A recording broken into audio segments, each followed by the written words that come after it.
Hadirin dan hadirat sekalian, izinkan saya mengambil kesempatan ini untuk turut menyentuh mengenai arahan Ketua Polis Negara nombor 191 bertarikh 26 Ogos tahun ini mengenai total enforcement ke atas peraturan 3C, iaitu peraturan pegawai awam, kelakuan dan tata tertib 1993. Peningkatan dalam kes-kes salah laku di kalangan pegawai dan anggota PDRM sejak kebelakangan ini memerlukan ketegasan dan keberanian dalam menyelia melalui kaedah close monitoring. Semua pegawai dan anggota yang memegang jawatan sebagai penyelia, bermulai pada pucuk pimpinan sehinggalah ke bawah, akan dipertanggungjawabkan sekiranya gagal menyelia dan mengambil tindakan ke atas pegawai dan anggota bawah salian yang terlibat dalam salah laku.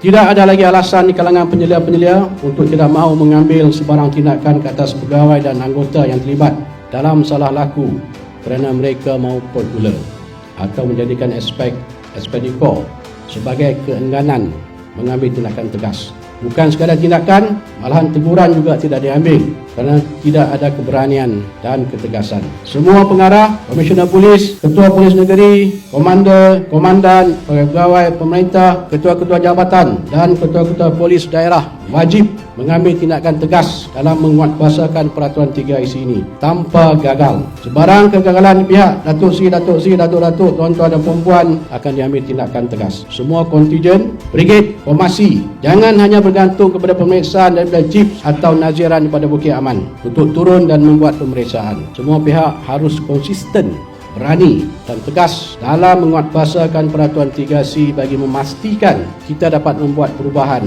yang berkesan ke atas isu integriti dan salah laku dalam PDRM. Hadirin dan hadirat sekalian, dalam kita melaksanakan tugas dan tanggungjawab menguatkuasa undang-undang, kita mungkin akan dikritik dan ditomah atas dakwaan tidak menjalankan tugas secara profesional atau siasatan serta tanggapan terpilih. Sudah menjadi satu budaya di Malaysia apabila PDRM dan lain-lain agensi penguatkuasa menjalankan siasatan dan tanggapan ke atas sesuatu pihak, kita akan dituduh dan ditomah. Tindakan diambil ke atas pihak A, mereka akan mengkritik kita. Pihak B pula akan memuji kita. Sebaliknya, sekiranya tindakan diambil ke atas pihak B, pihak A akan memuji kita. Sebagai agensi penguatkuasa yang terulung, kita tidak perlu takut, bimbang, pusar ataupun gabra. Selagi kita mengikut undang-undang, mengikut SOP dan ikhlas dalam melaksanakan tugas dan tanggungjawab without fear and or favor, kita tidak perlu bimbang. Kita bukan nak menjadi popular, bukan nak jadi artis atau takut kehilangan followers dalam Facebook ke, IG ke, TikTok.